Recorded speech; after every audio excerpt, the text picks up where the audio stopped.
Hey everyone, today I'm going to be briefly summarizing every single killer backstory, lore and tome lore, to hopefully help anyone out there who doesn't really want to read the lore but does want to know about the core story beats and general narratives of the killer backstories. Okay, so starting with Trapper. Evan is the son of Archie McMillan, wealthy landowner of the McMillan estate. Whilst Evan is still young, both his mother and uncle mysteriously die. Evan is sensitive and cares for his father's workers, who are abused by his harsh control of them. He makes friends with them and they tell him of their plans about a union that will get them better wages and working hours. Evan keeps their union secret, but his father sees something is wrong. When hunting in the woods, Archie tells Evan about how his uncle died, killed by a bear. Evan doesn't believe him, sketching out a picture of his father in a bear costume killing his uncle, and another of him drowning his mother. Archie is sick of his weakness, and drags Evan down to the mines. One of the workers says something about his mother, and Evan snaps, beating the man, before getting dragged away by the authorities. Archie discovers Evan's drawings and tells him he knows about the union, and that his friends sold him out.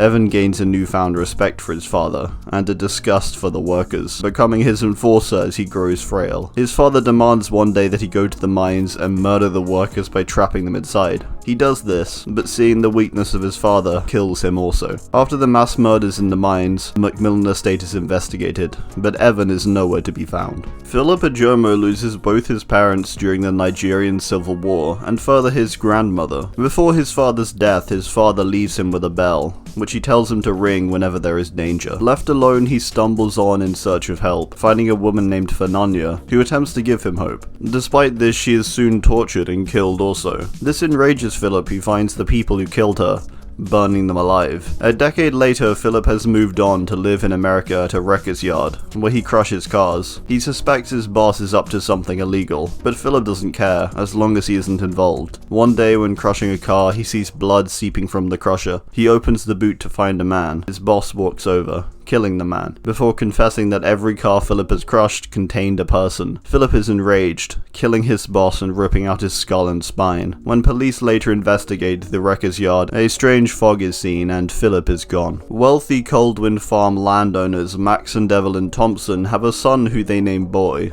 due to being so ashamed of his disfigured appearance that they don't even give him a proper name. They abuse Boy, scalding him with hot water, beating him and locking him in a small and dark room. When Boy grows, they force him to kill animals due to his high strength. They show the police sheriff and deputies his strength also, who they are secretly working with to launder money. When Boy becomes a man, he gets tired of the abuse, taking a hammer and chainsaw and murdering both his parents, police sheriff and many deputies, further slaughtering the remainder of animals on the farm, giving himself the name Max Thompson Jr. after his father. He lives on the farm until the surrounding areas become suspicious. When it is later investigated, Max Thompson Jr. is gone. Sally Smithson lives a happy life, married to her lumberjack husband, Andrew. After he dies in a work accident, Sally is forced to work at the nearby Crotus Pren Asylum for the next 2 decades. During this time, the stress of working there gets to her, with the bills becoming hard to pay and the horrors she is forced to witness. Influenced by the words of a patient named the Broken Woman, she begins to become disgusted by the weakness she witnesses daily, and begins killing patients, eventually breaking after working for a long 2 decades and murdering over 50 people, both patients and staff. Sally is taken into an ambulance after she is discovered, rocking back and forth on the ground, the only survivor of the massacre. The ambulance is later discovered crashed into the woods, Sally missing.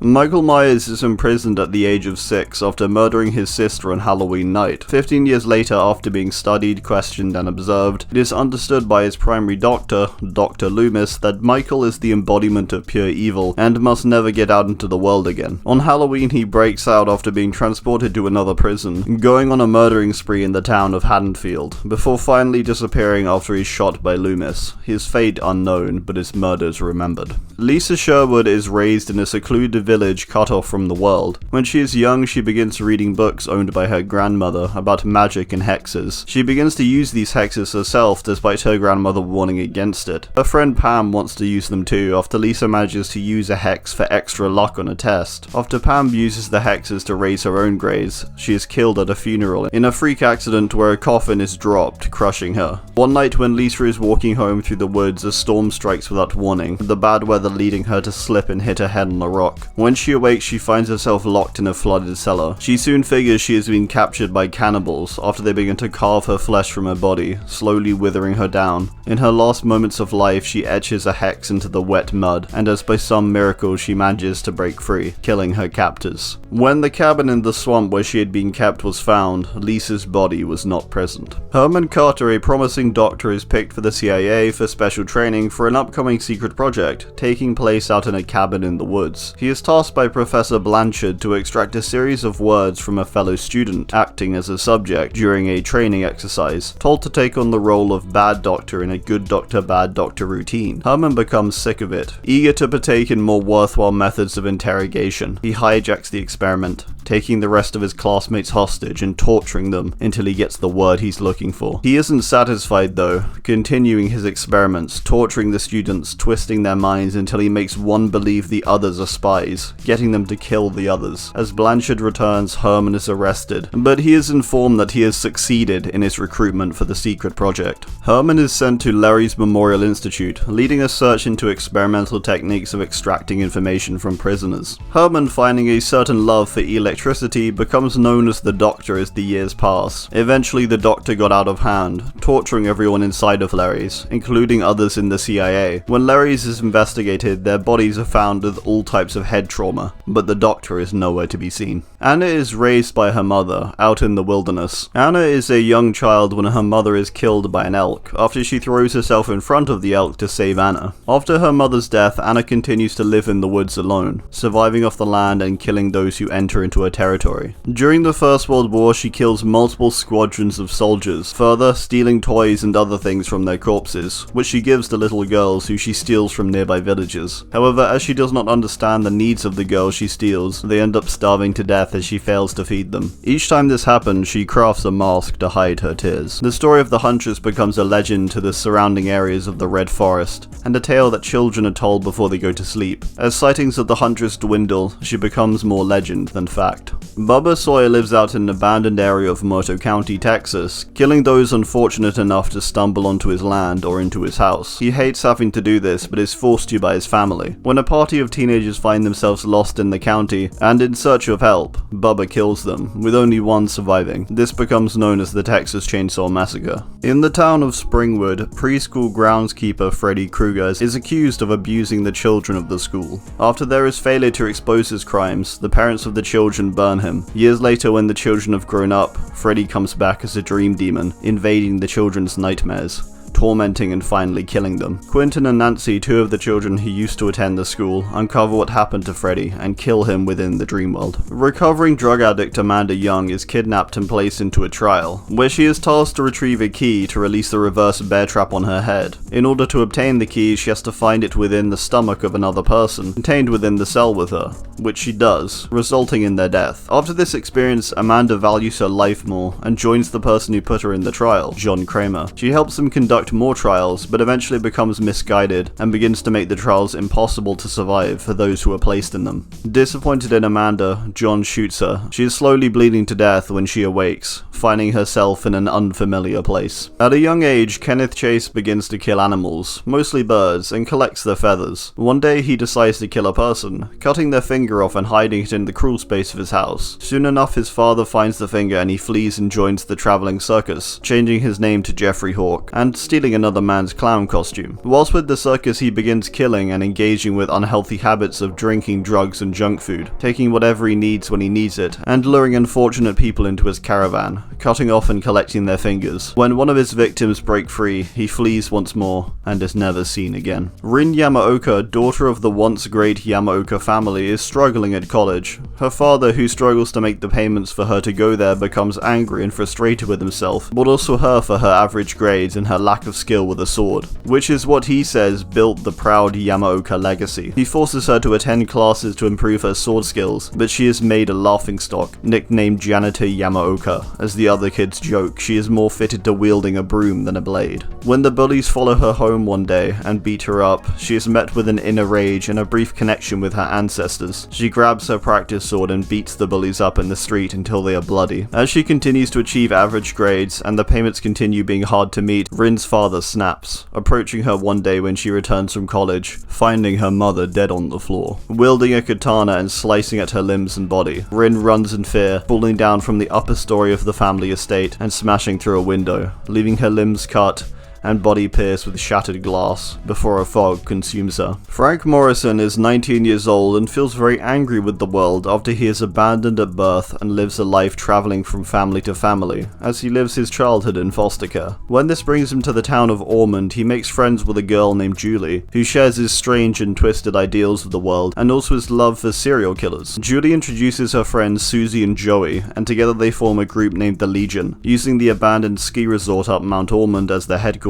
After Joey is fired by his boss for apparently stealing, Frank gets angry and demands they get some kind of revenge on his workplace and old boss. They go to the store where Joey worked, planning to vandalize it, but are met by a janitor there cleaning the store after open hours. Frank stabs him and forces the other three to take the knife and stab him also. They drag the body up the mount and bury him there, wandering off into a snowstorm, never to be seen again. Adiris, an inhabitant of the ancient city of Babylon, is respected greatly by the people of Babylon due to her great devotion to the city as well as the gods, going as far to kill and sacrifice her mentor, her barn, for the supposed betterment of the city and to prove her unwavering faith to the gods. Eventually she acquires a role as high priestess after the city is hit with a deadly plague and many of the priests become infected. After the plague affects her also, Adiris begins wearing a veil and carries around a sensor to mask her smell. As the plague only worsens, Adiris leaves the city with a few loyal followers, collapsing of exhaustion in a cave. With a final plea to save her own people in return for her own servitude, a god answers her plea. Jed Olson, a normal appearing man, moves from town to town, getting employment at local papers, writing for them and getting jobs easy, wherever he wants with his friendly and upbeat attitude. His normal looking front allowed him to meticulously stalk and kill people throughout the towns he worked in, bragging about his own deeds within the paper, providing images of the murders which he would take himself, slowly building a narrative around the Ghostface killer. Jed's final town was Roseville, where after killing he had decided to confess to its deeds, expressing it was him all along before fleeing, never to be found. The Demogorgon, a servant to the Mind Flayer, was a creature dispatched to the town of Hawkins after establishing a connection with the powerful 11, allowing a portal to be formed from the upside down to the correct side up. Or the real world. The Demogorgon is tasked with the infiltration of the town of Hawkins, capturing its inhabitants and implanting more Demogorgons into them. Enraged by fake samurai appearing frequently throughout Japan, Kazan Yamaoka becomes angry, taking his katana and putting on his armor and swearing to get rid of every single one of them. He travels throughout Japan, murdering many false samurai, as well as anyone else who got in his way, including his father. He soon got a reputation and was named Oni Yamaoka by a renowned lord. The insult damaged his reputation greatly, so Kazan became set on killing the lord, fighting his way to his town, cutting his tongue out and murdering him. After killing the lord, however, he is surrounded by the lord's townspeople, who eventually overrun him and leave him to bleed to death in a stone mill as a fog engulfs him. Caleb Quinn, since a young age, is a good inventor, working for the likes of Henry Bayshaw, a businessman, assisting him with his clever inventions. After Caleb finds that Bayshaw is selling his inventions and their patents onto other people, he gets angry, nearly killing Bayshaw, and getting himself locked up in Hellshire Penitentiary. The warden of Hellshire sees the genius of Caleb and offers him a reduced sentence for every outlaw he brings into the prison. Caleb invents the spear gun to complete this task, its first trial tearing a man's intestines out, and earns him the name Deathslinger. With later revision, it only injures those it pierces. Caleb becomes feared throughout the land and gets many outlaws locked up. After discovering that Bayshaw, his former employer, has purchased the penitentiary, Caleb becomes angry, knowing that he has only made him richer. Caleb returns to the penitentiary with his gang, and beating both the warden and Bayshaw up before tossing them to the inmates. After the deed is done, a strange fog appears in the prison, leading Caleb astray. Spawned from the tortured mind of James Sunderland, the Pyramid Head is a manifestation of his guilt and desire for punishment. Taking on the look of the executioners of Silent Hill's past, the Pyramid Head hunts and stalks James through Silent Hill 2, reminding him of his guilt until he faces up to it and repents. After completing his goal, Pyramid Head enters the long rest until someone else is in need of him. Growing up in Scotland, Talbot Grimes moves to London to study science, later finding recruitment during the First Opium War with the British East India Company on an island off the coast of India named Dyer Island. Here he is tasked with the development of a serum to allow people to be capable of resisting higher degrees of pain to assist them in the war. Unknowingly, Talbot experiments on hundreds of prisoners of the Opium War, later finding that his serum resulted in deaths into the thousands. He is then beaten to a pulp and chucked into the mass grave of those he killed, to die with them also. Before long, he is saved by an ancient school pretending to be a monastery. They ask him for assistance in searching for other dimensions with use of his knowledge of chemicals. They soon become disturbed by his strange methods, leading Talbot to continue his search alone, returning to Dyer Island and carving his research into the walls of a cave, where orange flowers appear and a fog consumes him. During the 17th century in France, a woman gives birth to two conjoined children, who she names Charlotte and Victor. Disgusted by the children and afraid that there is some kind of witchcraft involved, people begin to hunt the three of them down. Soon enough, the mother of the twins is captured and burned alive, leaving the twins alone. Despite their best efforts, the twins are caught by a cult to experiment on them. After breaking free from the cult, Victor is killed, and Charlotte is left alone. Still only a teenager, she finds her way throughout France, raiding barns for pig slop and any other food she can find, whilst the cult remains close on her tracks. Soon enough, she finds herself in the woods during a cold winter, the frost slowly covering her and her life close to being taken when she hears the shriek of her long-dead brother. Chasing the sound down, she is enveloped into a fog. Ji-woon, a nobody born in South Korea, was born to a father who wanted nothing more than to make him famous where he never had been. After working on becoming a good performer, the young Ji-woon is noticed by Mighty One entertainment producer Yoon-jin Lee. With Yoon-jin, Ji-woon perfects his image and is recruited into the boy band No Spin. With Ji-woon as part of the group, it grows to great success, but it also makes Ji-woon jealous. He likes the fame, but he doesn't like it being split 5 ways. Ji-woon, one day when moving through the Mighty One studio, hears the screams of his bandmates, discovering them trapped in a room by a fallen speaker,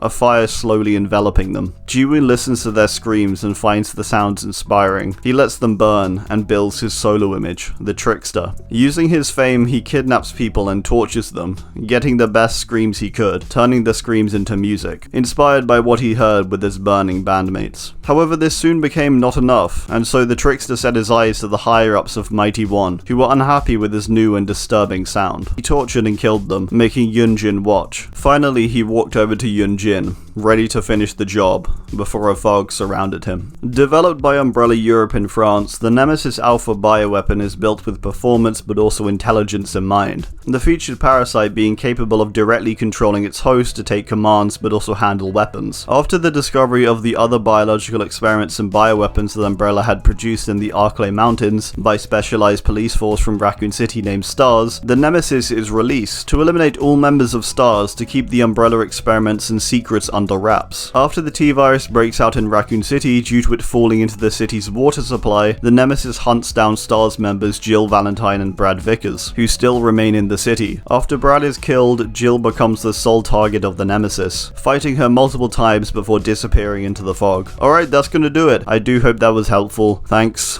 and goodbye.